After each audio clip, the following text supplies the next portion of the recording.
Developing right now on Morning News Now, another round of intense bombing. Overnight, Israel launching more strikes on Lebanon's capital and warning people to evacuate as Israeli ground troops push deeper into the country.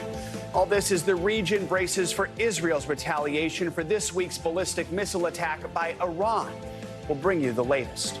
Also this morning, the race for the White House now in the final stretch with just over 1 month left to Election Day. Vice President Harris and former President Trump taking their campaigns to key swing states. Also on the trail, former Congresswoman Liz Cheney, a high-profile Republican, now endorsing the Democratic ticket.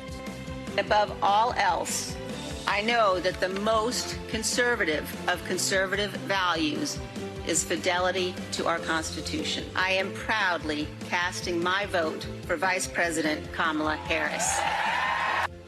And former First Lady Melania Trump contradicting her husband and showing support for abortion rights. We have team coverage. Plus, millions of people struggling to survive in the aftermath of Hurricane Helen. More on the devastation and the challenges ahead as the death toll continues to climb. And developing this morning, thousands of port workers heading back to work after 3 days on the picket line. But we're learning about a tentative agreement to end a massive strike that threatened to stall America's economy. Good morning. Good to have you with us on this Friday. I'm Joe Fryer. Savannah is off. We begin with the latest from the Middle East. Israel struck central Beirut overnight, killing at least 37 people during intense airstrikes on the Lebanese capital. The Israeli military expanded its evacuation orders north of a UN buffer zone on Thursday. That's a signal it may widen the ground operation launched earlier this week against the Iran-backed militant group Hezbollah. Healthcare workers warned an apocalyptic situation is mounting across Lebanon. They say more than 1.2 million people have been displaced and are living on the streets, and more than 1,300 have been killed. NBC News international correspondent Matt Bradley joins us now from the Lebanese capital with more. Matt, good morning. So as Israel ramps up airstrikes, the ground operation seems to be expanding as well. Tell us more about where things stand this morning.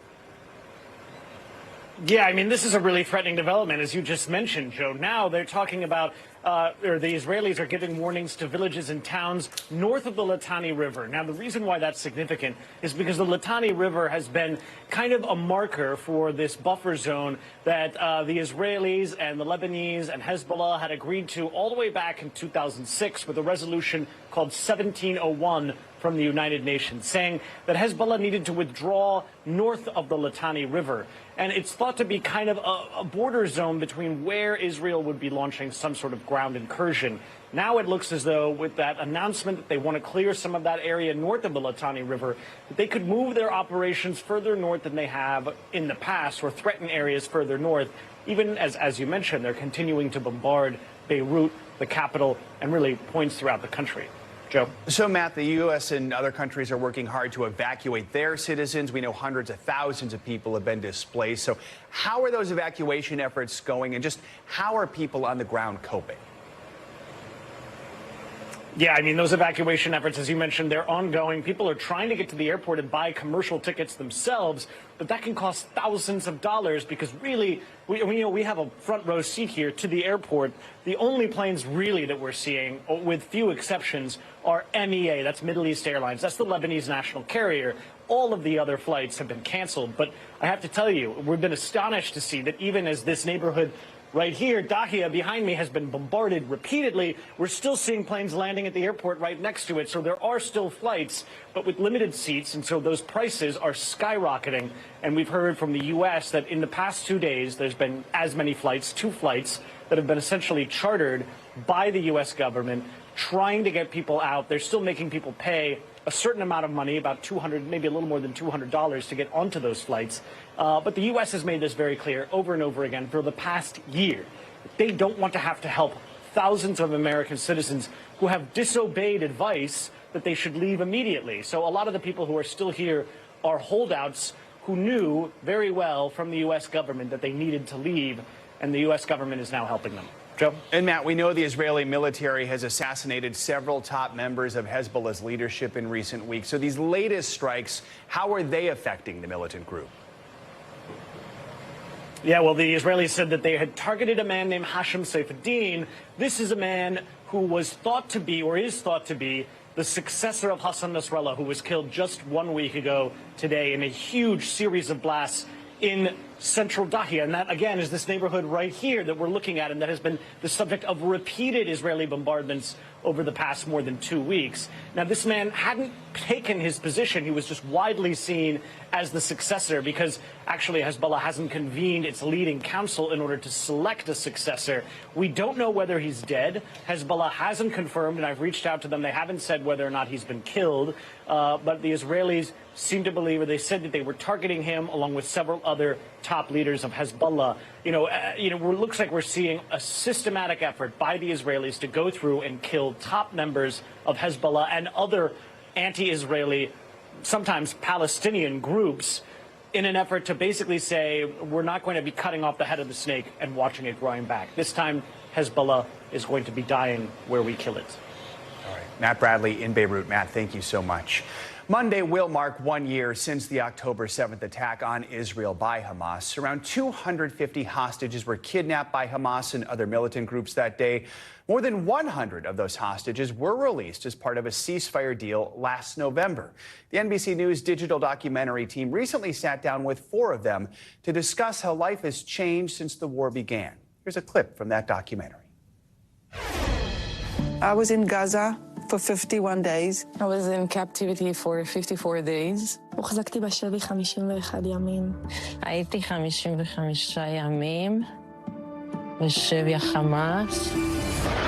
A surprise attack beginning with thousands of rockets. Hamas confirming it has taken an unconfirmed number of hostages. The first group of 24 hostages released by Hamas after a fragile ceasefire took effect. I was in a complete shock for weeks before I really understood that I came back. Since the 7th, it's like I've been taken away. I don't even look at myself in the mirror because I'm not here. I haven't come back. I'm still in Gaza. In the evenings, those are the times that I allow myself just to cry. Cry because nobody's going to look at me and say, poor thing, she said again. Or bring me a tissue. I don't want anybody to bring me a tissue. I just want to feel. וכל מה שהייתי עושה פעם, אני כבר לא עושה. כבר לא פאש, זה המקצוע שלי. אני קונדיטורית. היום אני כבר לא מסוגלת כרגע להתעסק בזה. למה אני כן השתחררתי והם לא? למה אני כן יכולה לחבק את אמא שלי, והם לא?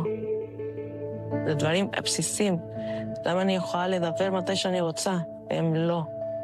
למה אני צריכה להרגיש שאני חופשייה, והם לא? Most of us, the vast majority of us, wants this to end because we want to start to heal and to go on. זה סיוט שכל פעם אומרים שיש עסקה, ואין עסקה. לא חשבתי ששנה שלמה אנחנו נהיה באותו מצב. איך הם עוד שם, שנה של לשאול את עצמי שאלות וגם לנסות לקום מזה, ממה שעברתי, לנסות לטפל בעצמי, אבל אין באמת אפשרות עד שהם לא חוזרים כולם. And you can watch the full digital documentary featuring these 4 freed hostages at NBCnews.com. Back here in the United States, thousands of dock workers on the East and Gulf ports are set to return to work following the biggest port strike in decades. The union and port operators announced a tentative agreement on wages and said they extended a deadline for bargaining until January 15th. The move ends a strike that could have had crippling economic ripple effects, at least for now. Port operators had been under pressure from the White House to boost their pay offer to workers and land a deal. Later in the show, we're going to sit down with an expert for a closer look at one of the sticking points in the negotiations, automation, and we'll examine what this means for workers in all types of industries going forward. Turning to the race for the White House, Vice President Kamala Harris continues her Midwest blitz today, traveling to battleground Michigan. Just yesterday, she made a pitch to Republicans and independent voters in Wisconsin, with Republican Liz Cheney by her side. Former President Trump heads back to Georgia for another tour of the damage caused by Hurricane Helene after he rallied supporters in Michigan. NBC News correspondent Alice Barr has the latest from Washington.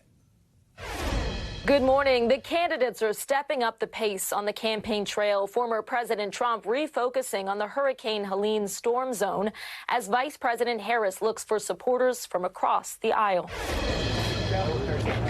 Former President Trump heads to Georgia today to again survey devastation from Hurricane Helene as Vice President Harris travels to Michigan after rallying in Wisconsin alongside former Republican Congresswoman Liz Cheney. I have never voted for a Democrat, but this year I am proudly casting my vote for Vice President Kamala Harris. Cheney voted to impeach former President Trump over his role in the January 6th Capitol attack. Vice President Harris appealing to other Republicans to back her, arguing the former president cannot be trusted. He who violated the oath to uphold the Constitution of the United States of America. And make no mistake, he who, if given the chance, would violate it again. That after a new special counsel court filing asserts former President Trump should not be immune from prosecution for his efforts to overturn his 2020 election loss. The former president calls the filing political. This was a weaponization of government. Rallying in Michigan last night, he doubled down on false claims of a stolen election. It was a rigged election. You have to tell Kamala Harris that's why I'm doing it again. If I thought I lost, I wouldn't be doing this again. Voters divided. I think Trump has destroyed the Republican Party. Do you think that Liz Cheney speaks for the Republican Party? No. Absolutely not. Americans weighing the impact of the last election as they prepare to vote in the next. All right, Alice Barr, thank you so much. One of the top issues in this year's election is abortion. And within each family, you'll often find mixed opinions on abortion rights. Well, now, according to a yet-to-be-released memoir from former First Lady Melania Trump, we're learning the Trump family is no different. NBC's Garrett Hake has that story. The Trump family, a house divided on the issue of abortion rights. Former First Lady Melania Trump defending them in an unreleased memoir, writing, quote, restricting a woman's right to choose whether to terminate an unwanted pregnancy is the same as denying her control over her own body, according to a Guardian report unconfirmed by NBC News. There is no room for compromise when it comes to this essential right that all women possess from birth, individual freedom. Her position in stark contrast to that of her husband, the Republican presidential nominee, who opposes federal abortion rights while supporting exceptions for rape, incest, and if the mother's life is in danger, saying decisions on restrictions should be left to the states. Former President Trump also regularly boasting about the repeal of Roe v. Wade, falsely claiming majorities supported that decision. Democrats, Republicans, and everybody else, and every legal scholar wanted it to be brought back into the states. Despite their disagreement on abortion rights, Melania Trump remains a strong political supporter of her husband. We spoke about it, and I said, you have to write what you believe. I'm not going to tell you what to do. You have to write what you believe. I said, you have to stick with your heart. I've said that to everybody. But the Harris campaign highlighting the split between the Trumps, releasing a statement that reads in part, sadly for the women across America, Mrs. Trump's husband firmly disagrees with her and blaming former President Trump for abortion restrictions in Republican-led states, saying it, quote, threatens their health, their freedom, and their lives. Garrett Hake, NBC News, Saginaw, Michigan.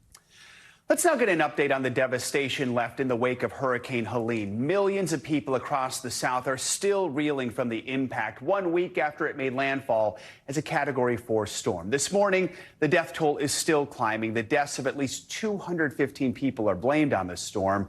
That now makes Helene the deadliest hurricane to hit the U.S. mainland since Katrina back in 2005. Communities across the Southeast continue to struggle without vital supplies. That includes water, power, and food. NBC News correspondent Sam Brock is in North Carolina with the latest. Guys, good morning. We are waking up here in Swannanoa, part of Buncombe County, and the death toll for this area, certainly folks here had braced themselves for a jump. That's exactly what we saw. It went from 61 people all the way up to 72 here in Buncombe. Then for the state of North Carolina, it's now at least 109 fatalities, 215 plus for these 6 states. But the worst of it is here. And, you know, there's also sort of a shocking revelation we got yesterday when the sheriff came out and said that the number of missing, which had dropped from 400 to roughly 4 in terms of requested welfare checks, is now back to 200.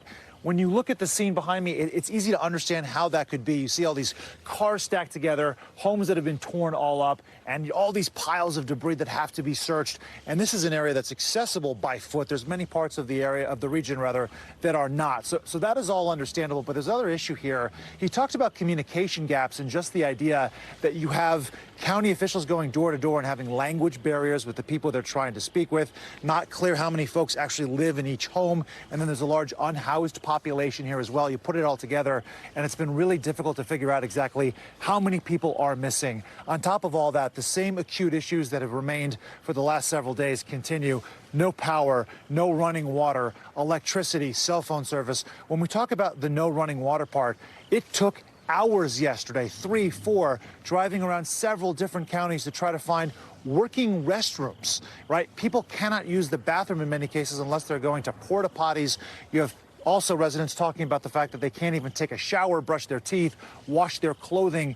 These have cumulative effects, right? So this is all sort of the crisis that's ongoing on the ground right now. Lastly, I will tell you, Health and Human Services has sent several higher-ups on the ground today. Senator Tom Tillis from North Carolina, he's going to be speaking, and even the CEO of Mission Health, the local hospital, where their issues have been well documented in terms of trying to get water into that system and providing basic health care services to people. So a lot more to come in the hours ahead.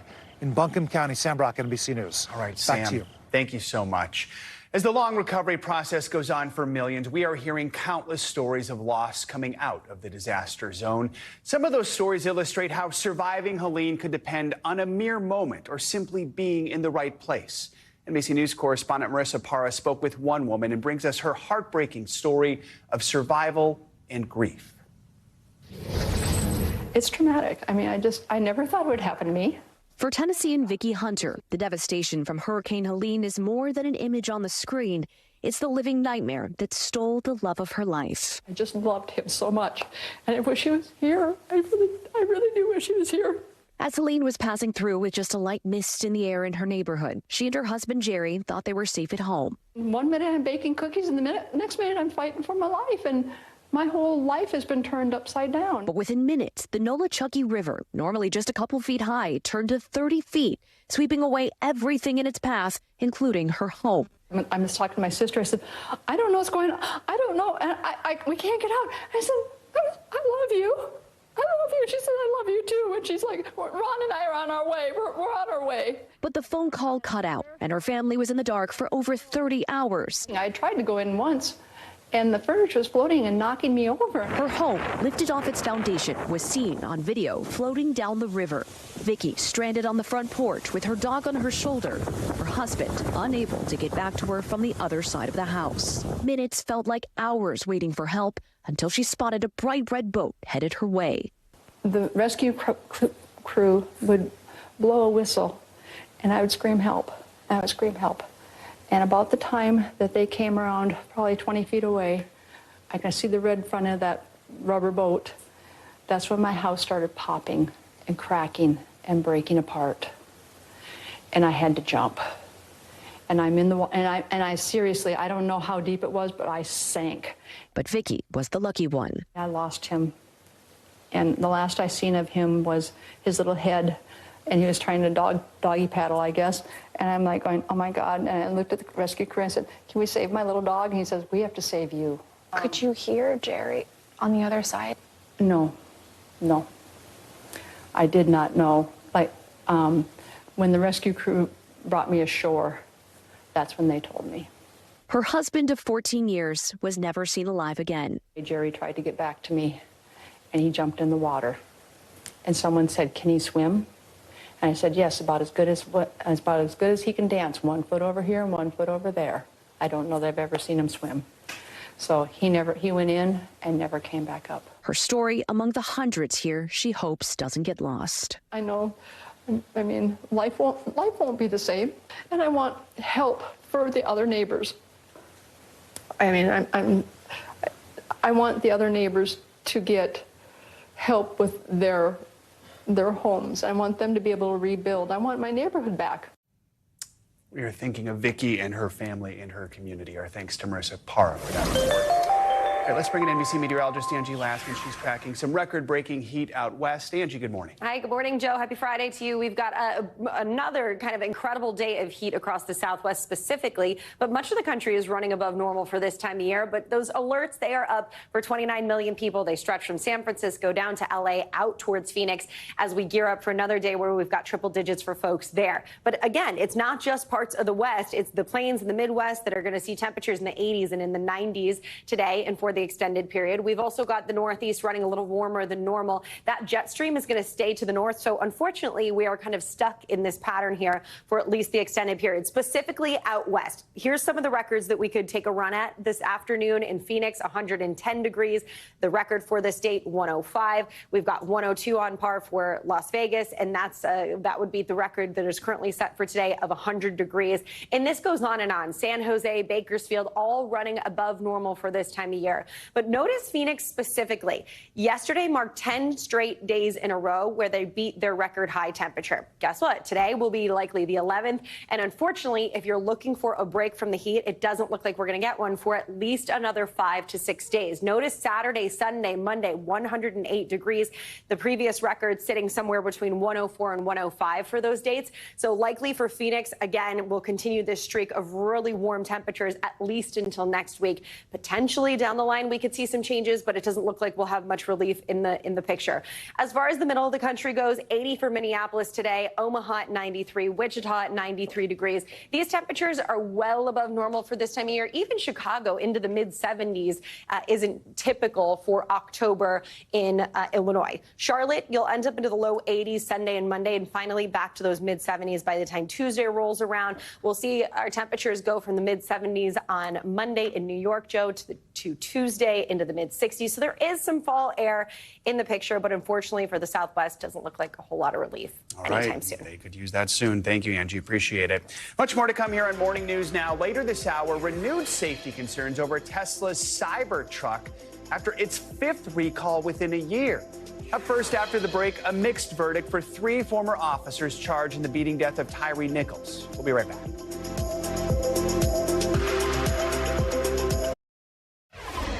Welcome back. A jury in Memphis delivered a mixed verdict to 3 former Memphis police officers. They were accused of civil rights violations in the death of Tyre Nichols, who was beaten after a traffic stop in 2023. All 3 were convicted of witness tampering, and 1 was found guilty of violating Nichols' civil rights, causing bodily injury. None of the defendants was convicted of the most serious civil rights charge.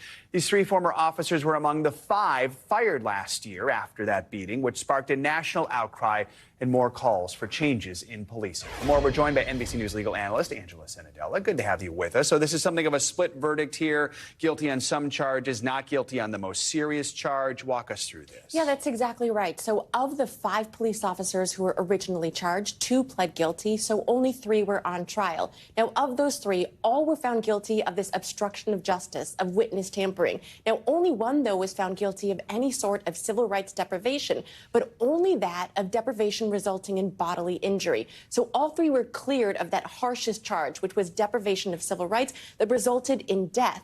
But it does beg the question because, look, the defense of the police officers really focused on how these police officers didn't know they did anything wrong. They weren't trying to do anything wrong. But if they're being found guilty of the cover-up and not the crime, that is a question. Are these verdicts surprising at all? Yeah, they are surprising. I mean, I thought that the video was very telling, and often when you do have video evidence like this, in addition to 2 police officers cooperating and really speaking up against the other police officers, going through in court of the different violations that they believe that each other police officers had made, it is a little bit surprising. What kind of sentences, then, are these officers looking at? Okay, so for this witness tampering charge, it could be up to 20 years. Now, the one who was found guilty of the civil rights violation could be added on another 10 years, so up to 30 years for him. But of the two police officers who did plead guilty, one of them was recommended up to 40 years in prison and the other up to 15. So it's possible here that the officers who pled guilty could have longer sentences than the ones who did not. A reminder to our viewers, this was the federal civil rights case. 5 officers still face second-degree murder charges at the state level. Walk us through the difference between the two, and could this federal case have any impact at all on the state one? So look, they are very different. They're totally different jurisdictions and also different prosecutors who will be trying the case. Now, obviously, civil rights violation is very different legally from a murder charge. But that said, the concept is really the same. It's whether or not excessive force was used that resulted in death. And we saw here in this federal civil rights trial that the jury decided that this death was not caused by these police officers. So if that same philosophy is used, it's possible that these officers could also escape the state charge. But where I do think it could get interesting is this civil rights lawsuit that's being filed in a civil way against the city of Memphis. So a lot of the defense strategy of the police officers was this was their training. This is what the city of Memphis taught them to do. But now the family of Tyre Nichols did file a $550 million lawsuit against the city, and then they could attack the training. Well, maybe there is something wrong with the city and the police officers, and also that evidence level that they would have to prove, that bar is much lower. All right. Angelissa and Adela, thank you so much. Appreciate it. This morning, President Biden's student loan forgiveness plan is set to face another hurdle just hours after it seemed debt relief would finally come to millions of Americans.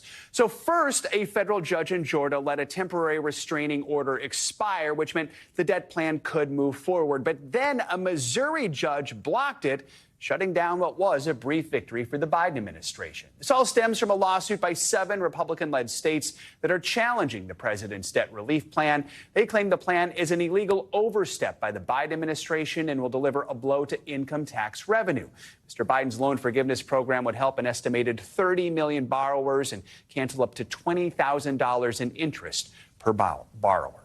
The issue of gun violence was front and center during the vice presidential debate earlier this week when Minnesota Governor Tim Walz talked about his son witnessing a shooting. In Maryland, many fear the gun violence crisis is getting worse, with the number of teenage victims in non-fatal shootings quadrupling there in just 10 years. Now the state is taking a new approach, hoping to tackle the issue. NBC's Yamiche Alcindor has that story. I was going through stuff, going through depression. I was on the tough side of life. Shakaya Smith says she's living proof of the power of bad decisions. I was 16, I got locked up. I got caught up being with the wrong people and going down the wrong path for myself. I wasn't thinking about the outcome or anything. I was just thinking about myself. Shakaya spent 2 years in a juvenile detention center. Her story isn't uncommon in her home state of Maryland. The percentage of people under the age of 18 incarcerated in Maryland's prisons is twice the national average. And in just 10 years' time, the number of victims of non-fatal shootings quadrupled statewide. 1 year ago, the state started what leaders hope would be a unique solution to the gun violence: prevention through rehabilitation. We did research to pick the characteristics of children at the highest risk of perpetrating or being the victims of gun violence. We really wrap services around the kids to try to put them on a different path because they're in danger. Maryland's Department of Juvenile Services started the Thrive Academy in 2023. It pairs troubled teens, offenders, and victims with resources like housing, jobs, and food, as well as physical and mental health plans. The program also provides mentors called credible messengers who know just how high the stakes really are. I live what they aspire to be. I'm not somebody that's outside of their community just talking to them. I'm somebody inside of their community that went through it, lived it, and now I'm on the other side of it. Kevin Foreman is one of those mentors. He served more than a decade in prison after being convicted for dealing drugs. I explain to them that their situation is their own, but I'm going to tell you what the alternatives are. I'm telling you what's going to happen when you don't put that gun down. A lot of our young people are in survival mode. When you're trying to survive, they're going to do whatever they need by any means necessary. Ebony Harvin is a pastor at New Solid Rock Pentecostal and has been working with young people for the last 2 decades. For her, being a mentor is personal. Her 26-year-old son was shot to death in 2018. Probably done over 400 young men funerals in Baltimore City. But when it hit home, it was different. But our goal now is to make sure that another mother don't go through the pain. 126 teens have participated in Thrive since it began. In the year since, 23 of them have been arrested for weapons possession. 2 have been shot. And the goal of this program is to rehabilitate young people. Do you feel that that's been the case for you? Yes, I feel like this program's just been, as I said, it's amazing. It's like family that I need and everything that I really needed to heal from what I've been through. You know that person you can call at 3 o'clock in the morning, you can cry to for about 2 to 3 hours? That's that program. Like, this is that program. Demi Shaw-Sendor, NBC News, Baltimore. Coming up, tensions high ahead of the Jewish high holidays as anti-Semitic threats skyrocket across the country. Up next, the preparations underway to keep the community safe. Plus, the film at the center of a deadly on-set shooting now set for its world premiere. Stay with us. You're watching Morning News Now.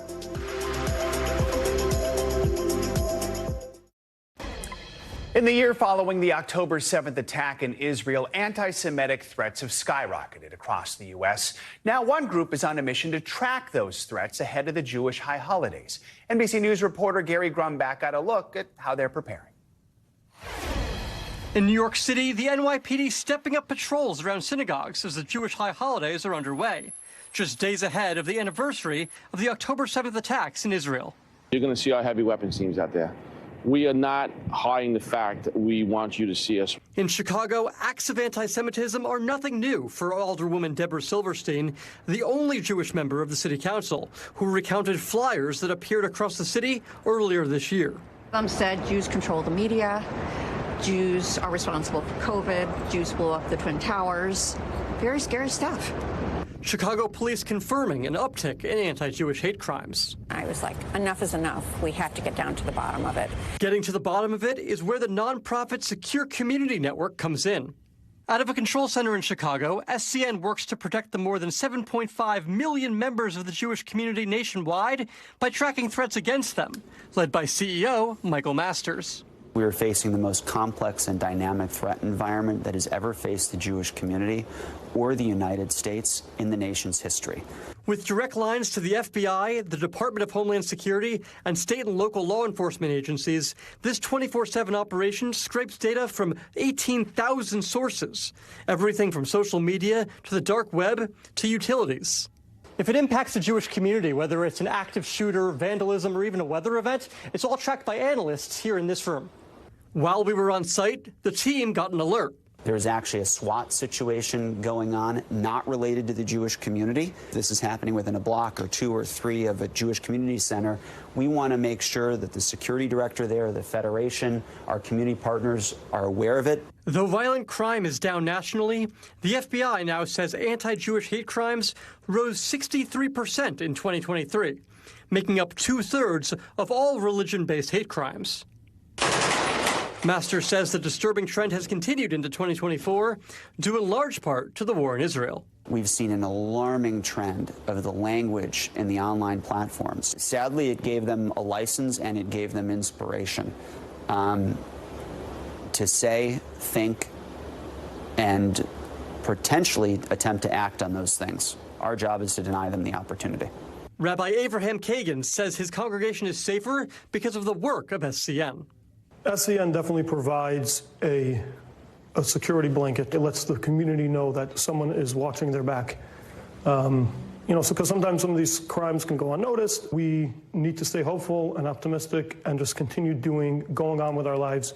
And not only going on with our lives, increasing in the activities, because you don't beat hate with hate. You beat hate with love, and you beat darkness with light. Gary Grumbach, NBC News, Chicago, Illinois. The film Rust will make its world premiere next month, 3 years after the deadly on-set shooting of its cinematographer. The movie was thrown into the national spotlight back in 2021. Its star and producer Alec Baldwin was rehearsing a scene, and the prop gun he was holding, which was loaded with live ammunition, went off, killing Helena Hutchins. Baldwin was charged with involuntary manslaughter, but the case against him was dismissed in July for prosecutors' withholding of evidence. The film's armorer, Hannah Gutierrez-Reed, was convicted of involuntary manslaughter, and in April, she was sentenced to 18 months in prison. We now know the movie will premiere next month at a film festival in Poland. For drivers, it is a terrifying scenario. You are driving along, and on its own, the car picks up speed, and you can't seem to stop it. Now, it doesn't happen often, but it does happen. Our next story shows us how this frightening moment caught on tape when a car tore through a small town going more than 100 miles an hour. Reporter Courtney Lockie from our affiliate in Fargo, North Dakota, shows us what happened next and what to do if it happens to you. Time and distance were so important, and we didn't have any in the situation because by the time the trooper caught up with it, the car was traveling at 113 miles an hour. That worked. I'm going to be coming up right behind you. This is the moment Minnesota State Trooper Zach Groover realized he and 18-year-old Sam Dutcher of West Fargo were running out of time. E-brake doesn't do anything. Flying through the small town of Hitterdal at more than 100 miles an hour. They had just 3 miles to go before disaster. You've exhausted all options now because it's going to end very poorly, we're afraid, because of the road coming to a T, essentially a dead end. So if you can get in front of it and slow it down, do it now. Otherwise, we're just going to have to see what happens. So Trooper Groover sacrificed himself, his squad car, put him in front of the vehicle saying, you got to hit me. Hold them. The 30-minute nightmare finally over. Car stopped. Miraculously, no one was hurt.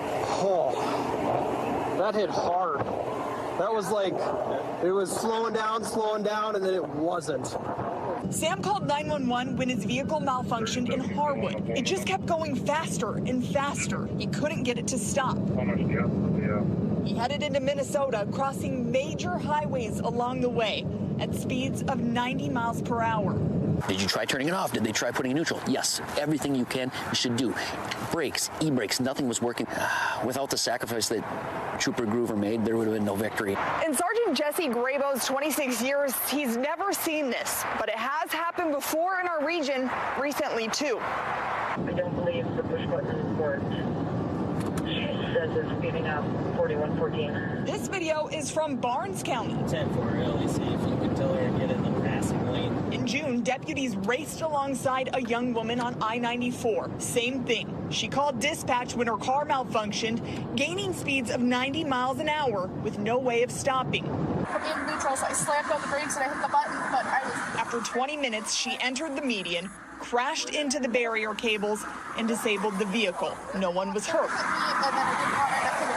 How did this happen? Why did it happen? And what can we do to prevent these types of things? Or what should you do if you find yourself in this situation? The thing that we're looking at on vehicles today is they're equipped with so many different computers, and all of these computers have to talk to each other. Vernon Newman with Matt's Automotive in Fargo says there are a number of issues that could lead to this. It could be a computer malfunction, something with the fuel, the ignition, the list goes on. I think the most important thing is just to try and remain calm.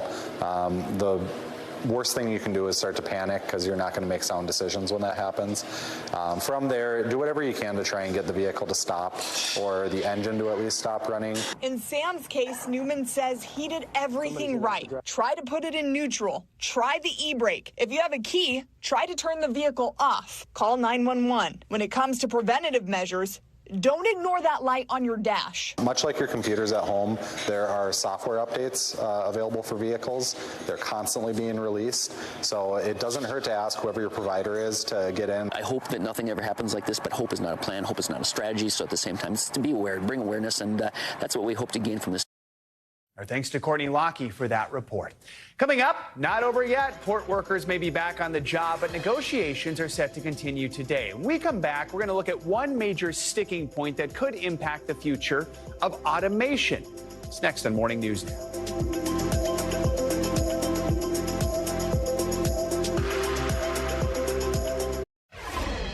We're back with more on that tentative agreement on wages, which has put an end to this week's historic dock workers strike for now. The agreement returns workers to docks at 14 critical ports up and down the eastern and Gulf coasts and sweetens the wage offer to a 62% increase over 6 years. The union says the tentative deal extends the contract to January 15th, that all parties will return to the bargaining table to negotiate the remaining sticking points. For more, we're joined by the CEO of human resource consulting firm SHRM, Johnny C. Taylor. Johnny, good to have you with us. So it looks like the dispute over pay has been resolved for now, but another big sticking point has been this fight over automation and the fear many workers have of being replaced by AI. In your work in human resources, you found that is a common concern across businesses, right? Well, yes. I mean, the fact of the matter is people are at once excited about the advancements in technology, automation, generative AI, and at the same time, they're actually pretty darn apprehensive and anxiety-ridden over the idea. See, what we know is fundamentally two things create an existential threat to human beings. One is a threat to their lives, and we learned that with COVID. And then the other is a threat to their livelihoods, which AI and automation is presenting to the American workforce. So with AI and automation becoming more prevalent, do you think we're going to see more strikes like the one we saw this week going forward? Is this just the beginning? For good or for bad, yes. Our research at SHRM suggests that 57% of the workforce believes that more job reductions are on the way, and those job reductions are largely going to be on account of this adoption of AI and other technologies and automation. So as a result, people are literally responding to what they see coming, and that does not bode well for employers, because at the end of the day, if I think my job may be at risk and I can engage in collective behavior to reduce said risk, then that's what's coming down the pike. So, Johnny, how can employers incorporate AI and automation without it being at the expense of workers? Are we seeing examples of that happening? Yeah, see, we're talking a lot now about AI plus HI equaling the new ROI. And that's the notion that if people believe AI means there's a zero-sum game and people will lose, then they naturally will resist it. So we're talking about how to communicate. The smartest employers are saying AI is going to be additive. It's going to be a co-pilot with you, for lack of a better term. And this notion is it's going to make you better. When it comes to sort of blue-collar, hard, dirty jobs, then what AI can do is it's going to try to relieve you of having to do those parts of your job that you kind of don't want to do, repetitive tasks that are boring and tough jobs to do. In the white-collar job sector, for example, there's another take. You know, the stuff, the tedious tasks that you don't want to do, AI can do that with you and free you up to do more value-added, more attractive and strategic work. That's the pitch. The companies that get it are saying this is going to be good for you, not eliminate your job. Do we have a feeling at this point what kinds of jobs are most at risk of being replaced by AI, and are we seeing ones that are maybe less at risk? Yeah, the sad thing is almost every job. In the past, automation reduced blue-collar jobs or risked blue-collar jobs.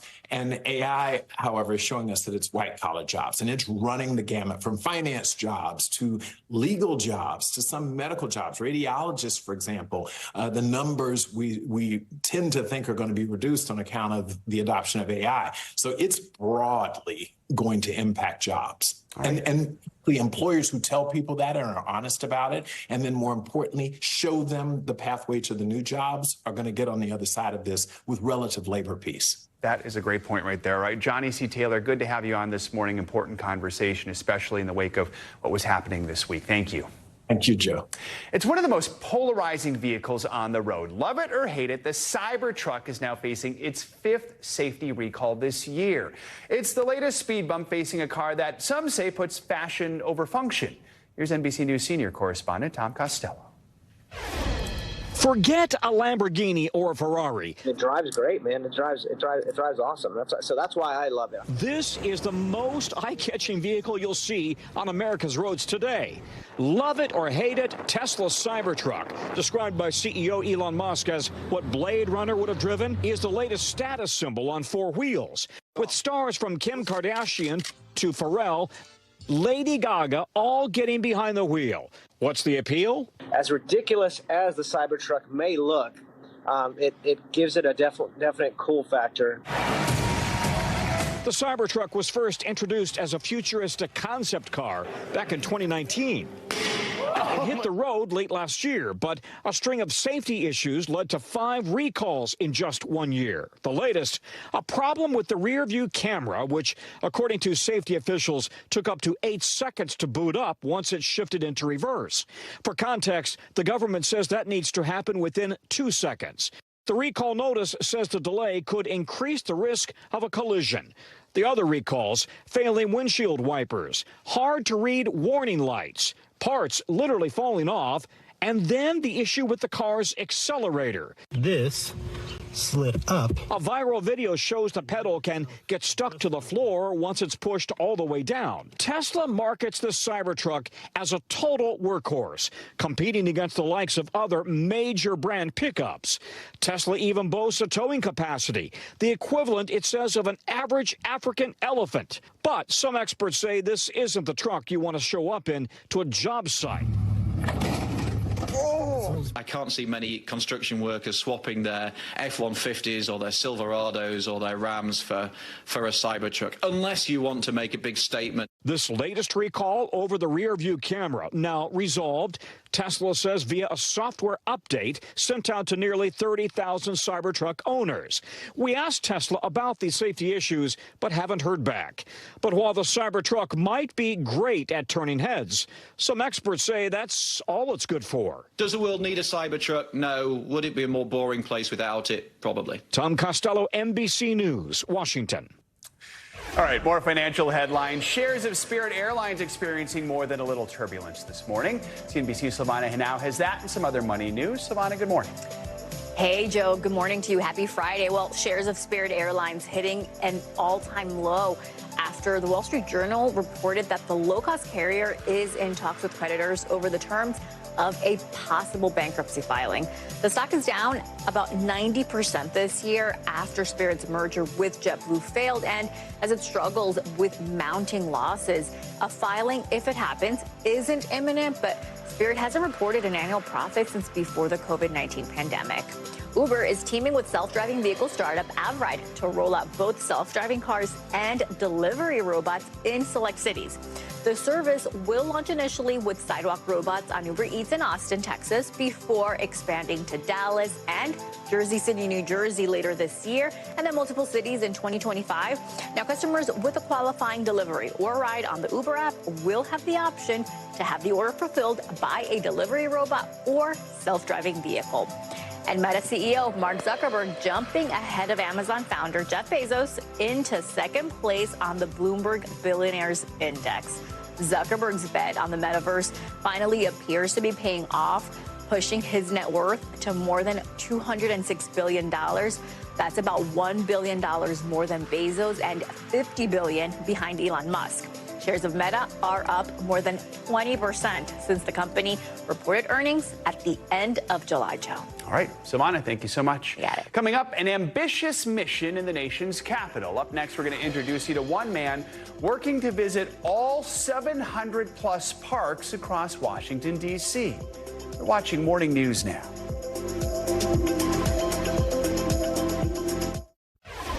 Finally this hour, did you know there are hundreds of parks in our nation's capital? We're talking more than 700. And one man has made it his mission to visit every single one of them. NBC's Emily Ikeda has his story. Between the gridlock on the Capitol Beltway and Capitol Hill, Jacob Fenston is on a mission to explore Washington, D.C.'s more serene spaces like Kingman Island. You can hear the freeway in the distance, but if you look in front of you, greenery and the wildlife. Biking, eating, and kayaking his way through every single park in the city over the course of this year. We're talking about more than 700 parks. This is an ambitious project. It is ambitious. They built north-south streets and then these like diagonals that create lots of kind of chaotic intersections. The result was like there's all these little triangles and circles and parks all over the city. He's cataloging those hidden gems as part of a project for a local publication, while also noting where there's room for improvement, from accessibility to maintenance, sometimes with a dash of humor. There's a nice drinking fountain over there for humans. Does not work, but the dog fountain. Fenston will check off revered parks like the National Mall and U.S. National Arboretum, but also lesser-known spots. The city's boundary stones date back to the 1700s, and there's a surprising oasis on the George Washington Memorial Parkway. I have gained an appreciation of our local parks that I didn't have before. There's so many places that I thought I knew, but now I realize like there's actually a lot that I had to uncover. Rediscovering a sense of wonder in your own backyard. Emily Ikeda, NBC News, Washington, D.C. What a great idea. All right, that's going to do it for this hour of Morning News Now, but stay with us. The news continues right now.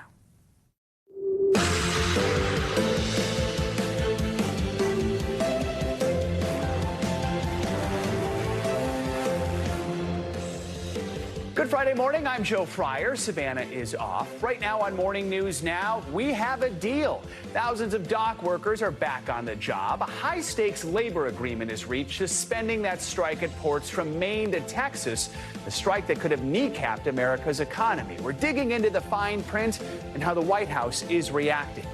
In the Middle East this morning, anxiety and escalation. Overnight, Israel stepping up attacks in the Lebanese capital of Beirut, targeting Hezbollah's presumed new leader. This as casualties in Lebanon continue to mount, and Israel orders residents deeper in the country to evacuate.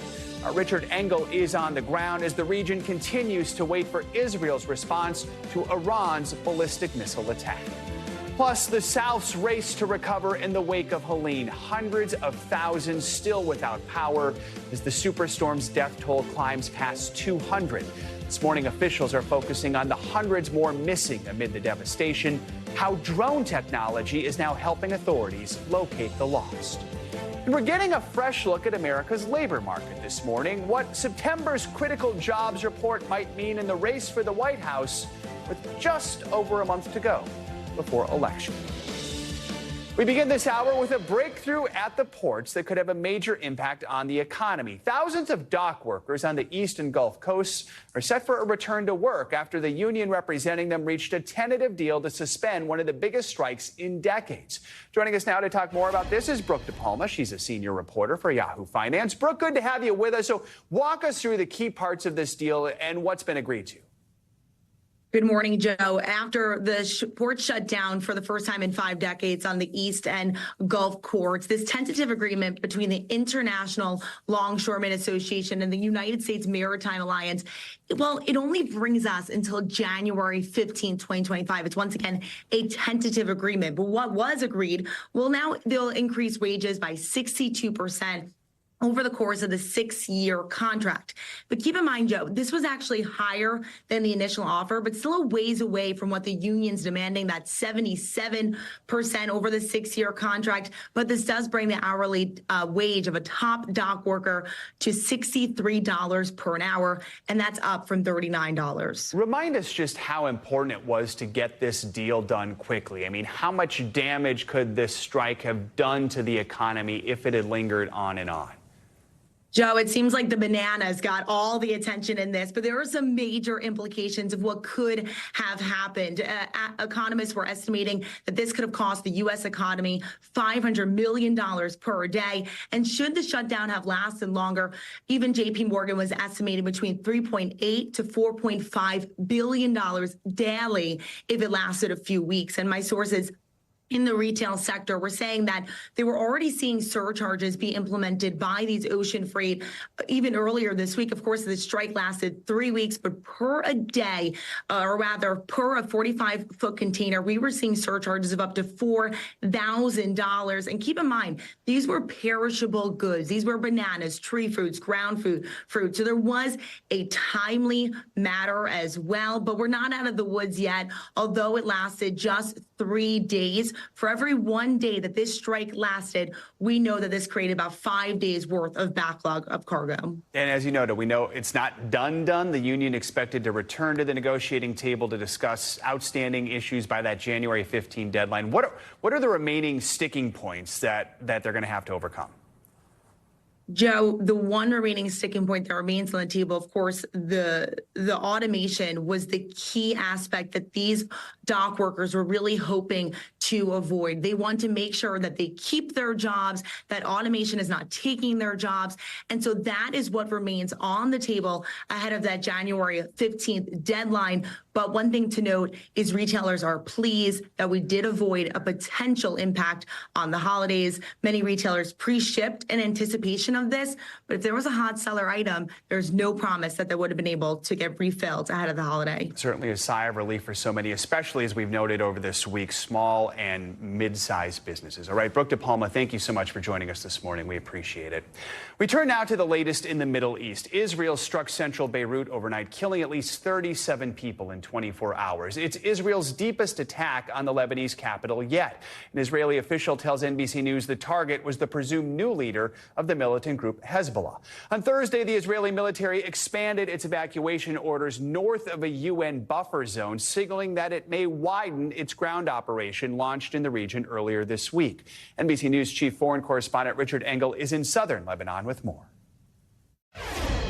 The Iranian foreign minister landed in Beirut shortly after those intense Israeli airstrikes. The evacuation of foreign nationals in the city is continuing as Israel is intensifying both its air and ground wars here in Lebanon.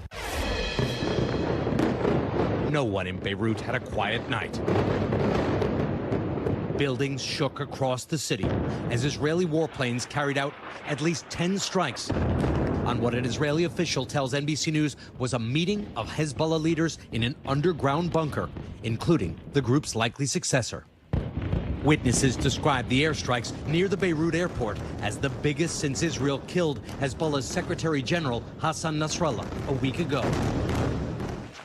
Israel is also pummeling South Lebanon. You get a sense of how powerful this blast must have been, just by how much debris there is. The Israeli military says its goal is to create a buffer zone across the south, free of Hezbollah. This building here in Tyre in South Lebanon took a direct hit by what appears to have been an Israeli airstrike, completely destroying it. And this morning, the Israeli military ordered more evacuations from southern Lebanon, telling the people of more than 20 villages to immediately head north. Weakened and under attack, Hezbollah remains intact. I spoke to Hussein Jishi, a Hezbollah political leader. The world is now waiting for Israel to respond with some sort of strike against Iran. What is Hezbollah looking at as it sees what could be coming soon? If the Israelis want to retaliate on Iran, the Iranians will know how to handle it. We in the resistance here do our duty, others do theirs, he said.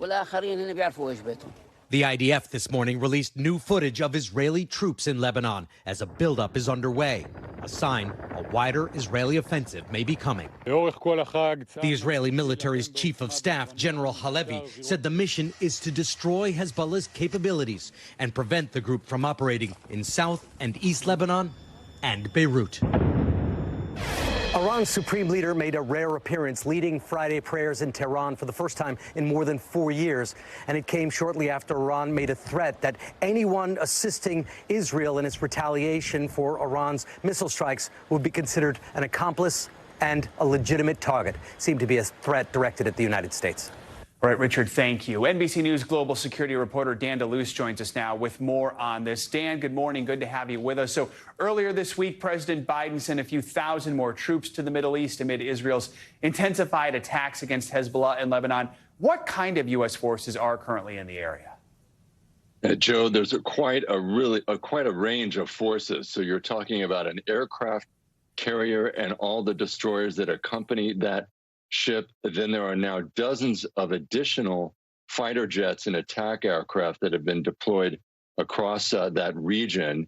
And then you have, of course, existing U.S. bases all up and down that Persian Gulf on the Arab side of that. So it's a very large presence, and it allows the U.S. to carry out several different types of missions. The Defense Department said these additional forces would bolster security for the troops already in the region. What else is the role of U.S. forces here? What kind of coordination or help are they giving the Israelis?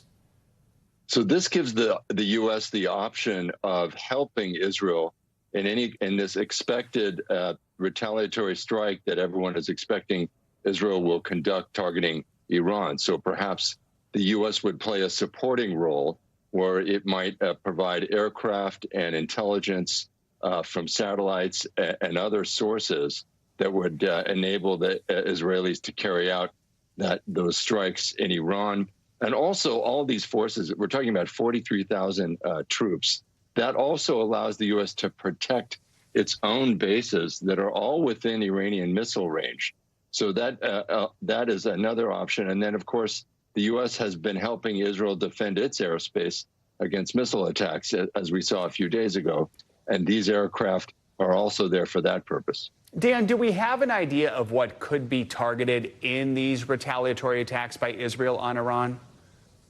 That is a really key question, Joe. And you saw that the oil markets and the global whole global economy reacted when President Biden acknowledged yesterday that there were discussions about the possibility of Israel striking oil facilities in Iran. So really, I think there's an expectation Israel will hit military targets connected with the missile attack that Iran conducted on Tuesday. So missile launchers, missile bases, that kind of thing, maybe intelligence centers as well. Then the question is, do they go after the oil sector in Iran, which is so key to Iran's economy? And then even do they go after nuclear sites, part of Iran's nuclear program that Israel has been warning about for so long? That's something the U.S. opposes, so Israel would have to do that on their own. But those are the range of options. If the conflict gets any bigger, as many fear it might, what are the risks to the U.S. forces then that are over there? Well, as I said, Joe, there are these U.S. bases up and down the Gulf, and they're all within range of Iranian missiles. And I think maybe some of the most vulnerable troops are in Iraq and Syria. It's a very small number, but they have been attacked in the past by militias that are armed and supported by Iran. But I think the U.S. feels they have the forces they need and the resources they need to protect their troops. And of course, we also have those ships, U.S. naval ships that have missile defense systems, Aegis missile defense, and they can shoot down missiles and drones as well. So they believe they're well positioned. But yes, there is a risk there for sure. All right, Dan DeLuce, thanks for joining us this morning. Appreciate it. Now to the race for the White House. With just over a month to go, former President Trump and Vice President Harris are ramping up their campaigning in battleground states. Mr. Trump was in Michigan Thursday, VP Harris in Wisconsin, appearing for the first time with a top anti-Trump conservative, former Congresswoman Liz Cheney. NBC News Chief White House Correspondent Peter Alexander has the latest. Peter, good morning. Joe, good morning. Kamala Harris and Liz Cheney. It does make for an unlikely partnership. The Democratic VP running for president and the daughter of a staunchly conservative former vice president. But in the crucial battleground state of Wisconsin, as you know, Cheney's message was very clear. She argued it's Americans' duty to put country over party, calling former President Trump's candidacy, in her words, a threat unlike any we have faced before. Vice President Harris making her most forceful pitch yet to swing state Republicans, visiting the birthplace of the GOP, Ripon, Wisconsin, with a high-profile guest. Can we hear it for Liz Cheney? Joining Harris for the first time, former Congresswoman Liz Cheney, a staunch conservative who helped lead the House January 6th committee, now formally endorsing the Democratic nominee. He is petty, he is vindictive, and he is cruel. And Donald Trump is not fit to lead this good and great nation. Anyone who recklessly tramples on our democratic values, as Donald Trump has, must never again stand behind the seal of the President of the United States. Former President Trump personally attacking Cheney on Fox News. Liz Cheney is a stupid war hawk. I think they hurt each other. I think they're so bad, both of them. It comes as an unreleased memoir by former First Lady Melania Trump is exposing a family divide over abortion. According to a Guardian report unconfirmed by NBC News, the former First Lady writes, restricting a woman's right to choose whether to terminate an unwanted pregnancy is the same as denying her control over her own body. Releasing this video. There is no room for compromise when it comes to this essential right that all women possess from birth.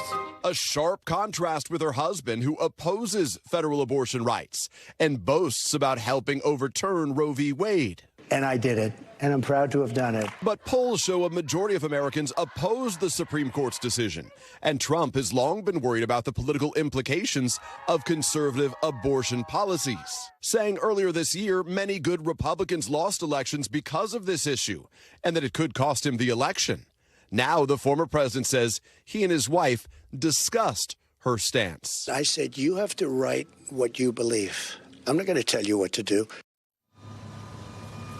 And tomorrow, Trump is going to return to Butler, Pennsylvania, less than 3 months after the terrifying assassination attempt there. Saturday's rally, of course, is going to look different. It's going to have a bigger and new security footprint. On Thursday, trucks were seen bringing in shipping containers to block lines of sight outside the rally. Elon Musk, by the way, who endorsed Trump this summer, is expected to join him there. And we should note overnight, Bruce Springsteen shared his endorsement of the Harris Walls ticket in an Instagram post. And Joe, just this morning, we learned that former President Barack Obama will begin a campaign blitz for Harris next week in Pittsburgh, Pennsylvania. Back to you. All right, Peter, thank you so much. Across the southeast, the devastation left by Hurricane Helen continues to affect millions of people, now 1 week since it made landfall as a Category 4 storm. Entire communities are left with no power, limited food, and no running water, especially in western North Carolina. Now, a sobering reminder of how dangerous storms fueled by climate change have become. The death toll has surpassed 200 people across 6 states, making it the deadliest hurricane on mainland U.S. since Katrina. NBC News correspondent Sam Brock joins us now from North Carolina with the latest. Sam, good morning. Yeah, and a pretty sobering evaluation. All of that true, Joe. Good morning. We're in Swannanoa. It's one of those communities you were just describing. The expectation here was that there was going to be a rise in the death toll for the county. It went from 61 yesterday to 72. But perhaps, Joe, the most shocking revelation, the sheriff coming out and saying that some 200 people are still missing. We'll get to that a little bit. But also, just look behind me right now at the extent of the damage. Can you imagine going through all of this crushed up cars and debris, searching for missing persons or potentially more fatalities? That is obviously a huge part of the story here. Is water, electricity, and cell phone service remain acute needs for this population. Across the South this morning, the raging floodwaters may have faded, but the fallout from historic levels of rain and violent winds have left communities from Georgia to North Carolina virtually unlivable. We have got to rebuild everything. North Carolina now reporting at least 109 deaths. FEMA's administrator, speaking to NBC's Lester Holt, says there are still areas that are out of reach. What's the order of priority right now? It is still life safety. There's a lot of search and rescue teams here on the ground. The Swannanoa fire chief telling us replacing the water pipes and fixing the roads above them will require plenty of time. I was born and raised here, and this is, I don't think there's a word to describe it. I don't know how long this is going to take. And power is still a problem, too. The Carolinas and Georgia have some 700,000 customers in the dark as the National Weather Service released this stunning image from space a day after Helene made landfall. A big swath of the region just black. This storm is easily the most destructive that I've seen. Bruce Hudson works for Skyfire AI, a company that uses advanced drone technology to help governments and even private companies track tough terrain. He gave us a first-hand look at the search for the missing in Burnsville, North Carolina. It looks like half the road has just been cut off, and it's just slid into the river. Yeah, and so that's mostly the problem that we're falling into, is that not only can public safety not get to individuals, individuals can't even get out. On Thursday, President Biden continued to survey the damage, promising states will have the resources they need as heartbreak abounds. With every single wave, it's trying to wash away a memory. And a race that continues to find loved ones who remain unaccounted for. Joe, a couple of notes from the ground here. As we were coming in, we noticed some of the traffic lights that had been off for days back on again. So even though the power numbers for Buncombe County are still around 90,000 customers without power, at least we are seeing small signs of improvement. Also, as far as this fluctuating number, wildly fluctuating, of missing persons from 400 to 4 to, again, 200 last night, the sheriff did explain there are communication issues that are going on. County officials are going door to door, but there's language barriers with some of the residents. They're not clear exactly how many people are inside of each home. There's also a large unhoused population, all that leading to the idea that this is kind of a moving target right now. And we see this so often in disasters like this as well. All right, Sam, thanks so much for your reporting. Appreciate it. Frustration is growing in communities hit the hardest by Helene, and officials have faced criticism for a lack of preparation. As you just saw in Sam's story there, Nightly News anchor Lester Holt spoke with FEMA's administrator. Here's more of that interview. Joining me now is Deanne Criswell, FEMA Administrator. Administrator Criswell, thank you for being with us. I know you were back in the air in a chopper today. Are you seeing places that you simply can't get to on the ground still? Lester, we're seeing communities that are still isolated and having a difficult time getting commodities, talking to local officials and hearing about how they're getting food and water up into some of these more isolated parts of their communities. But we're seeing everybody come together, local, state, federal, nonprofit, private sector, really coming together to make a difference. As the lead federal agency on the ground there, what's the order of priority right now? It is still life safety. There's a lot of search and rescue teams here on the ground. We want to make sure that we're getting them into the communities. The next one is the commodity delivery, keeping that flow of commodities moving into the communities, making sure we're reaching people that perhaps haven't been reached yet. And then the next big one is going to be the water restoration. Once we can get that water restored, we know a lot of people are going to be able to start their recovery process. You mentioned a search mission. Is there a recovery mission right now? Are you accounting for those we have not heard from since the beginning of all this? That's the big focus for the state and all the local officials here, is making sure that they do account for everybody. And so they are still searching and trying to make sure we've reached everybody. We hope to find more and reunite those that haven't been accounted for with their loved ones. Let me quickly ask you about what people should expect from FEMA right now. You know there's frustration. What's your response? We've been moving commodities, people, resources into this area since before the storm hit. We are going to continue to bring those resources in, listening to the local officials. One of the reasons I'm here is so I can see firsthand what's needed. And people should know that we are going to be here till every person has everything they need. Our thanks to Lester Holt for that interview. More weather now to the heat wave hitting California and the Southwest. Meteorologist Angie Lassman is tracking the dangerous temperatures. Angie, good morning. Good morning, Joe. We've got the heat alerts up for 29 million people across the Southwest, and another day of really unprecedented heat expected specifically for the Southwest. Notice these temperatures: 108 for Phoenix today. We've got 104 for Las Vegas, into the 90s for San Jose, and that warmth stretches all the way into the plains, where we've got temperatures running 5 to at least 10 degrees above normal. It's really impressive in Phoenix, though, where yesterday marked 10 days in a row where we broke record highs. Today, likely to be the 11th. We'll see that stretch continue, unfortunately, for another 5 to 6 days. So this is going to be kind of prolonged heat for folks across the Southwest. And additionally, as we get into tomorrow, notice we don't see a whole lot of improvement for the middle of the country either. 90s for Wichita, Omaha, 80s for Minneapolis. That 81-degree temperature, almost 20 degrees above normal for this time of year. So we are not feeling like autumn in a whole lot of spots. Essentially 75% of the country dealing with temperatures at least 10 degrees above normal. So that really says something about the current setup that we're in. We do see some improvements. Places like New York, you'll get back into the low 70s Sunday, Monday, and then really drop into the upper 60s by Tuesday. Early next week, we'll still be into the 70s for places like Kansas City. So there are some spots that will improve, but overall, some really warm temperatures expected across most of the country.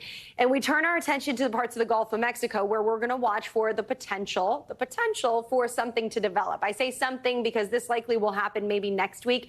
Right now, it's just kind of this area of unorganized thunderstorms in parts of the Western Gulf. But notice across this area that you see shaded in red, we could potentially see something develop. A tropical system, maybe. If not, it doesn't really change our forecast all that much. We're still going to look at periods of some really heavy rain that's going to work across the Sunshine State as we get into at least the late weekend and then early next week, potentially into Wednesday. Notice these rainfall totals we could see: 5 to 7 inches of rain. And some of the highest totals, they're focused across parts of the western portions of the Florida coast. Now, we know storm surge recovery was quite a feat across parts of the Tampa Bay area. That's still ongoing. And with additional rainfall and significant rainfall at that, it's going to be something that we'll have to watch for to impact their recovery there. Big picture look for the weekend. Otherwise, honestly, we've got a lot of good news. We've got a lot of sunshine across the middle of the country. Yes, it's hot out west, but still plenty of sunshine for folks there. That goes for the east too. Splendid is what we're calling it for Saturday. And that kind of same trend continues. Not a whole lot of changes for your Sunday forecast. It'll be nice for the middle of the country. That rain across Florida, but otherwise plenty of sun to go around from coast to coast. Joe. I approve of this map right okay, here. Good. I'm all in on it. It's been 2 years I've been waiting for finally. that. All right. Thanks, Angie. Appreciate it. Much more to come on this Friday edition of Morning News Now. Later in the hour, we're going to dig into September's critical jobs report and what the new numbers could mean for the future of interest rates and your wallet. But first, bombshell sexual assault allegations against country music icon Garth Brooks. How the artist is responding next.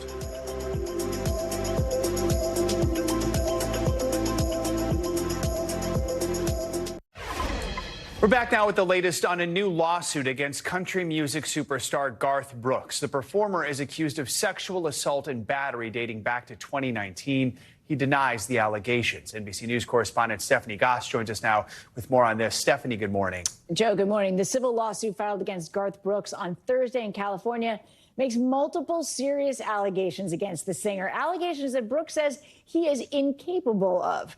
A warning, some of the alleged details are graphic and disturbing.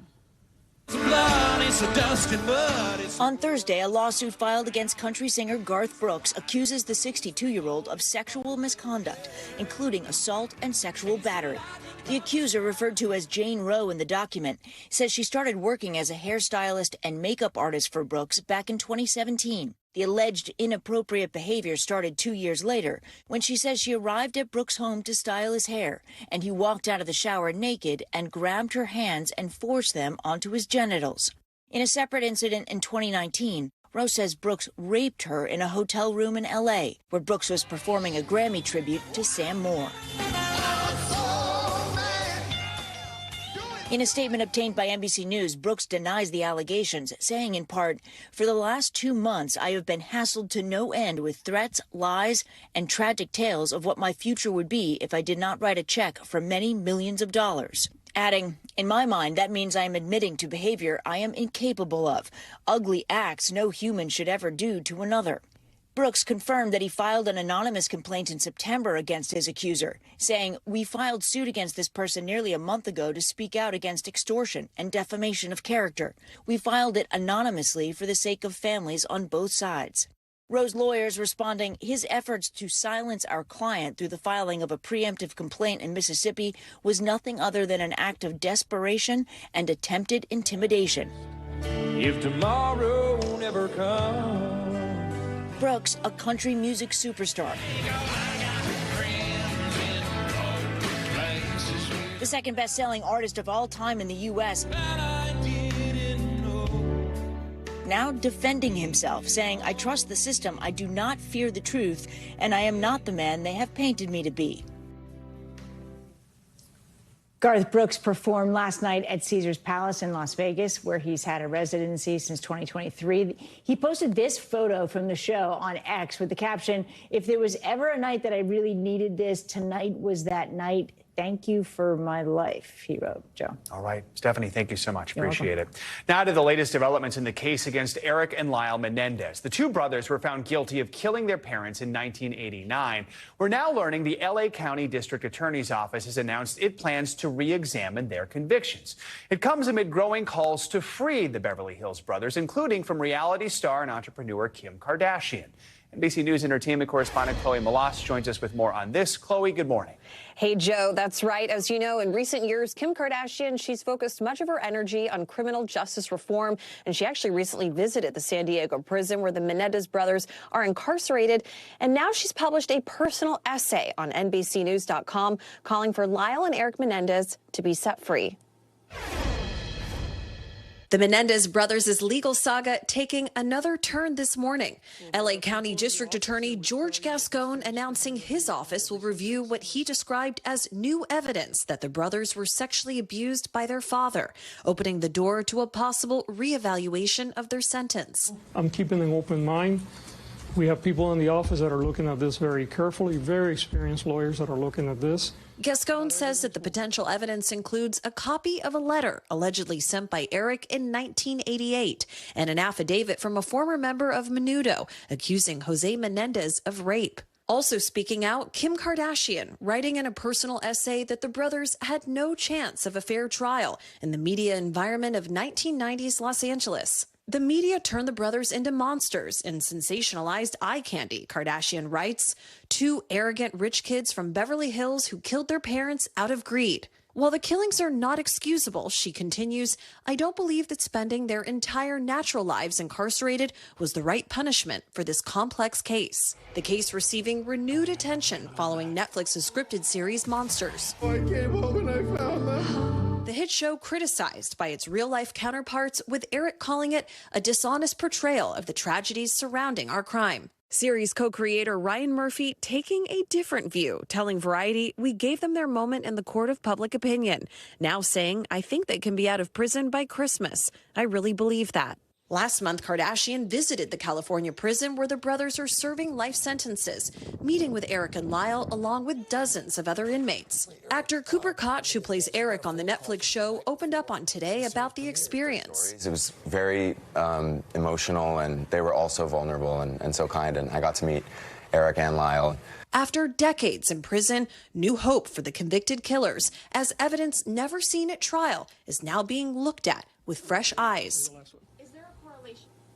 One of the attorneys representing the brothers tells the LA Times that he's encouraged by the DA's announcement, saying that the fact that they're taking their time tells him that they are taking it seriously. And Joe, a hearing on the brothers' bid for freedom is actually set for November. So, Chloe, I know there's been a massive cultural shift when it comes to issues around sexual abuse, some suggesting the case would have been handled differently today. Did the DA address that at all? So he said that he's not going to pass judgment on how the case was handled in the 90s, but he said that there's absolutely no question that there would have been a greater level of sensitivity today if the trial were to happen now. And there are three things that could happen, Joe. I mean, they could be released, retried, or resentenced. So we should know more in the coming weeks. All right, Chloe, thank you so much. Now for some international headlines. Tragedy after a boat full of people capsized in a lake in the Democratic Republic of Congo. NBC News international correspondent Claudio Lavanga has that and some other news from around the world. Claudio, good morning. Good morning, Joe. Well, that's right. At least 78 people have died from that incident, which was caught on camera. But we must warn you that video might be disturbing. Now, the overcrowded boat capsized in Lake Kivu in the Democratic Republic of the Congo. The local governor told Reuters that there were about 278 people on the boat, which sank about 300 feet from the town of Goma. At least 58 people had been rescued. Overcrowded vessels have become a preferred option for people trying to reach Goma in order to avoid traveling by land in an area prone to fighting between the Congolese government and M23 rebels. Let's move to Ukraine now, where Mark Rutte has paid his first visit to Kyiv since his appointment as NATO's Secretary General. While he was in the Ukrainian capital, Rutte told President Zelensky, "Your security matters to us," and reiterated NATO's pledge that Ukraine would one day become a NATO member. But Zelensky said he wanted Ukraine's allies to help it shoot down missiles and drones fired by Russia, the same way they helped Israel repel the recent barrage of missiles shot by Iran, and renewed its calls for long-range weapons to strike Russia in its own territory. And let's end this tour of the world in Kaohsiung in southeastern Taiwan, where the clear-up continues after Typhoon Krathon slammed into the port city. The powerful typhoon, which brought record-breaking winds, inundated streets, blew out windows and scattered debris. The authorities are still working to pump away flood water and remove some of the 2,000 trees that fell on roads. Nearly 100,000 households still have no power today, and even more lack water supply, Joe. All right, the impacts of severe weather felt all over the globe. Claudio, thank you so much. Coming up, going back to the basics after the break, why some big-name companies, from automakers to tech giants, are starting to tire of the touchscreen and are bringing back the button. That's next. We're back now with the latest chapter in a legal battle centered on an adorable rescued beaver named Nibby. Now, the Massachusetts Wildlife Agency initially wanted the 2-year-old animal returned to the wild, but the group that saved her feared she would not survive the winter. This blew up so much, a court hearing was actually scheduled to take place today, but that, well, let's just say it's no longer necessary. Nibby the beaver is a revered rodent. Nibby, what are you doing, baby girl? Building dams and a social media following. Nibby, how could you? The beaver fever started 2 years ago after Nibby was rescued from the side of a road by Jane Newhouse's Wildlife Center. She's such a diva, and anyone who's been following her knows she's just got so much personality, and I think people have fallen in love with that. Newhouse wanted Nibby classified as an educational animal so she could take the 30-pound burly beaver to schools and libraries. Instead, the state's wildlife agency said Nibby must return to her natural habitat, that wild animals belong in the wild. Nature versus nurture. What's your worry if she were released into nature? My worry is that she would be very stressed, very emotional about it. There's not enough time for her to figure out what to do. They learn from their parents how to build a dam. In my opinion, she would die. Thousands signed a petition supporting Newhouse, with politicians even begging the governor to intervene. We're getting close to Thanksgiving, right? Maybe she can pardon the beaver instead of a turkey. And sure enough, late Thursday, Governor Maura Healey declared Nibby will remain at the wildlife facility as an educational beaver. Oh my God. An announcement made during our interview. How does that feel to hear this news hot off the presses? Well, you guys are the ones telling me. I can't. Oh my God. Oh my God, that's amazing. This is like an incredible moment in my life. An incredible moment in her life, though she doesn't care right now because she's just eating apples and strawberries. But if she knew, it would matter. A beaver reliever. Nibby, do you have any reaction? Nibby says, bring more pistachios. So Newhouse and her attorneys thanked the governor for stepping in. In her statement, Governor Healey said Nibby had captured the hearts and minds of many residents, including hers. She hopes the beloved beaver inspires more people to protect our natural world. All right, turning to technology now. We've all gotten used to touch screens to control the devices we depend on, from our phones to our household appliances. But now, several big-name companies are going back to basics and bringing back buttons. NBC News correspondent Emily Aketa is here with more details on the button boom. Emily, good morning. I'm impressed by these alliterations. Good morning. Unfortunately, this does not mean our beloved BlackBerry is making a comeback that we know of. But when it comes to other items in our daily lives, think cars or stoves, many consumers find the surge in screens maddening, trying to fix a problem they say was never really there. We're introducing. Nearly 2 decades ago, Apple changed the face of technology. Well, what we're going to do is get rid of all these buttons and just make a giant screen. Driving a touchscreen takeover into high gear. Everything from how you order to how you read to household appliances and even cars have been touched by the trend. It said go to the right. It can't mean that. This is the light. Stop yelling at me. No, it's up here. There's no room here. But this morning, there are growing calls to re-buttonize from frustrated consumers. There are days when I'm on my iPhone, on an iPad watching something, and then I go to my computer and I touch the screen and I'm like, wait, why is this not working?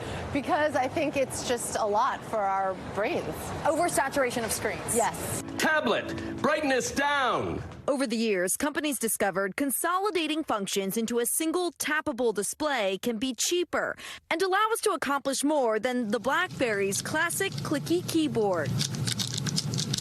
But the Wall Street Journal explains the problem with touch-based interfaces is that they aren't touch-based at all because they need us to look when using them. That can be especially problematic behind the wheel. Does it feel distracting when you actually have to look at the touch screen? I think it does. And research agrees. Adjusting devices such as touchscreens increases the risk of a crash 4.6 times. That's a bigger impact than climate control or radio buttons. I cannot be the only one that hates with a passion touchscreens in cars. Now, dials, buttons, and physical controls are being prioritized in design, from e-readers to automakers like Volkswagen and BMW, which owns Mini. You have an array of toggles at the bottom, as well as some customizable buttons on the steering wheel. We're trying to do things in multiple ways so that it really is the power of choice for a customer. Even Apple is biting, adding 2 new buttons to their latest models. A click launches your camera instantly. Tech experts say it's about embracing the best of both worlds. I do think we're going to start to see more of these manufacturers start to converge and think about where does a touch screen make sense and where does a simple button or knob or control make sense for a user. The loss of buttons reminded consumers of largely two things. One, they're simply more satisfying to press. Think of video game controllers. And two, they can be more practical, giving us immediate, tangible feedback. It's a reminder that sometimes the best solution is, well, the easy one, right? So satisfying. I need that. Anyone who watches knows I still have the button Yeah, on my phone. That's some serious commitment to the button. It. Like, I love my buttons. So, like, especially when we had masks. And, yeah. So, I'm pro button. Pro button. Well, here we go. Thank you, Bringing Emily. it back. Let's get it going. All right. Appreciate it. Coming up, a fresh look at America's economy out just this morning. After the break, a surprising September jobs report and how it might impact interest rates and your wallet. We're digging into the new numbers next. We are back with some breaking economic data. The U.S. economy added 254,000 jobs in September, which was a lot more than expected. The unemployment rate lower than expected at 4.1%. Joining us now to talk more about this, NBC News senior business correspondent Christine Romans and Investopedia's editor-in-chief Caleb Silver.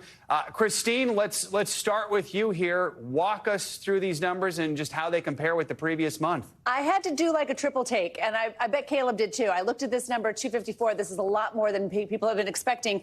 And when you look at the rest of the year, this is the third highest month of job creation this year in a job market that we thought was starting to sort of decelerate and downshift. So 254,000 jobs, that is a good performance in the economy overall. And the unemployment rate still this very, very low 4.1%. So all of those people who've been worried about high interest rates and a slowing economy, and will that damage the labor market? There's not damage in the labor market in this report at all.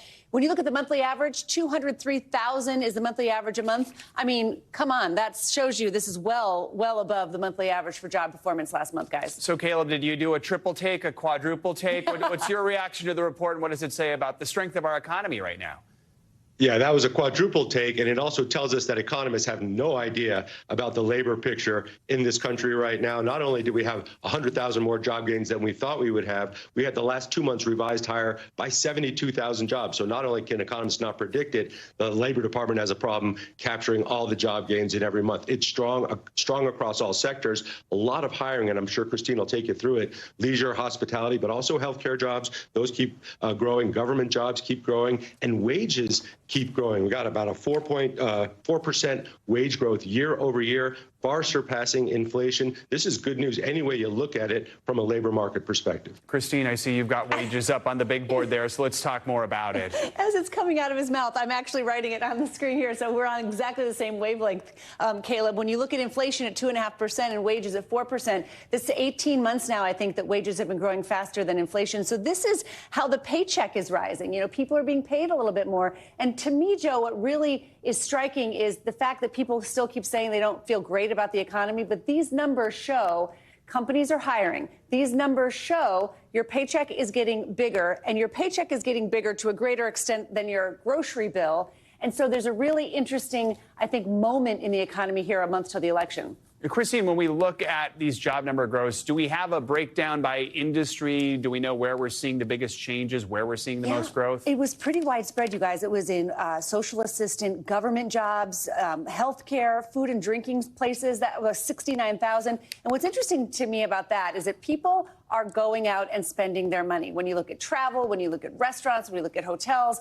I mean, so that shows to me that people say they feel rotten about the economy, but their behavior is the opposite. They feel secure in their paycheck and in their savings to be able to go out and spend money. And then that's when you see the jobs created in those areas. Also in construction, employment continued to trend up in construction as well. So, I mean, I think that shows you that there's a lot happening in different parts of the economy, and that is translating into jobs gains. Caleb, we're a little over a month away from the next Federal Reserve meeting. The expectation is we're supposed to continue to see these interest rate cuts. Does this jobs report give us any new hints? Are there worries the economy could be too hot and they have to rethink that, or are cuts going to be guaranteed at this point?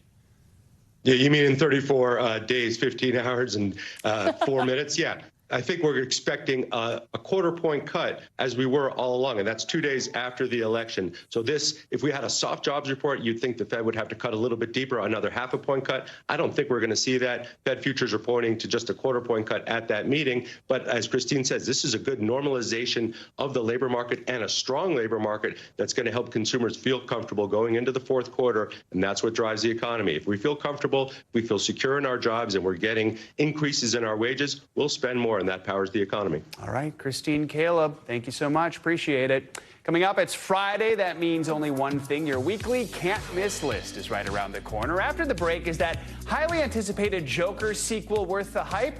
Grab your popcorn. I know it's the morning, but grab your popcorn because the reviews are in. We've got that and everything else from the world of entertainment you simply can't miss this weekend. Next.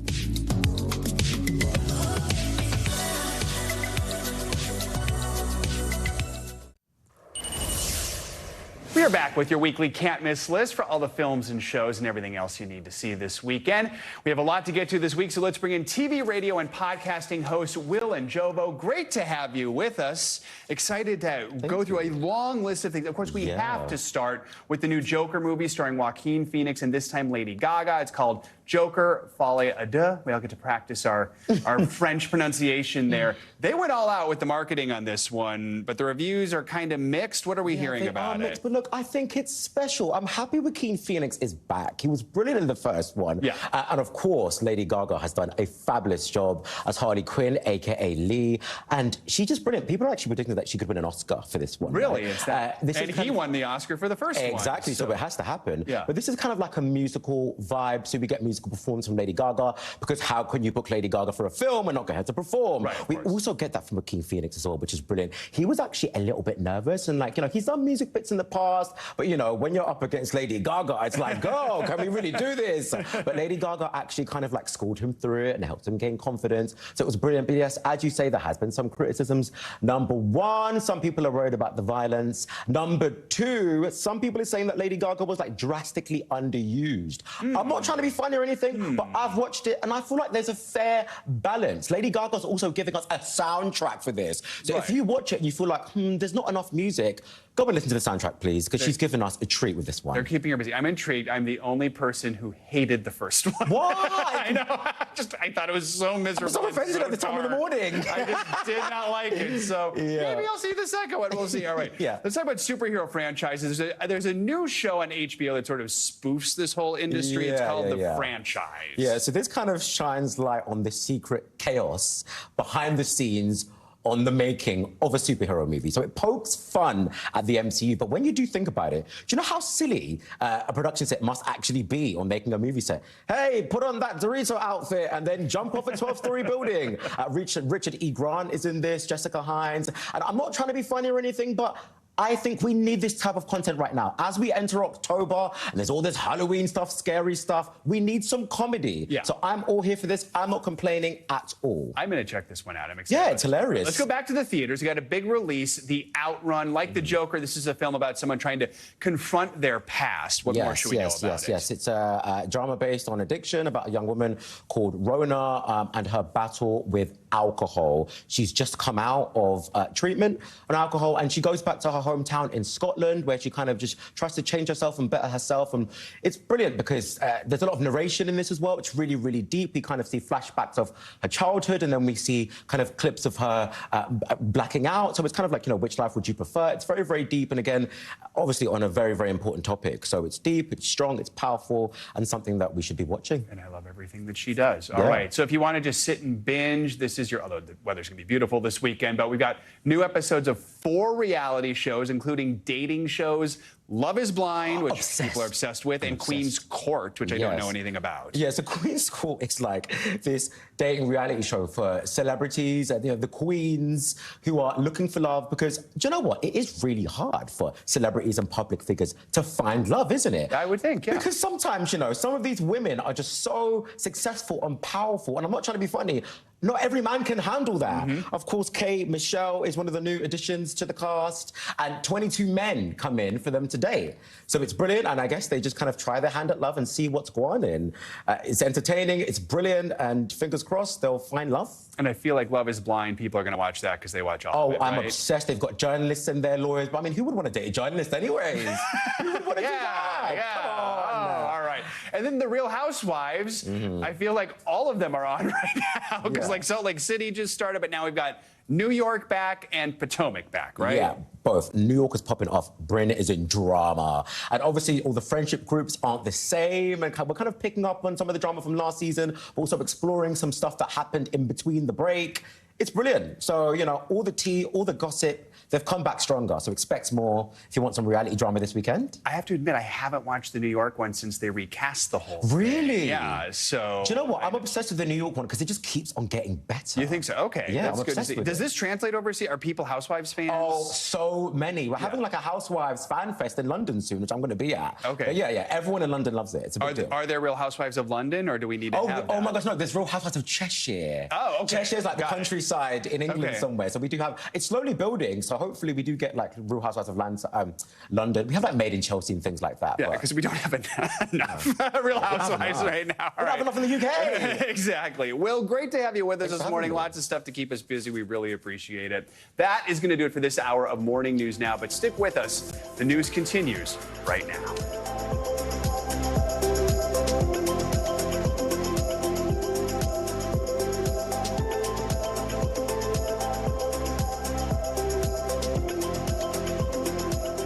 Thanks for watching. Stay updated about breaking news and top stories on the NBC News app or follow us on social media.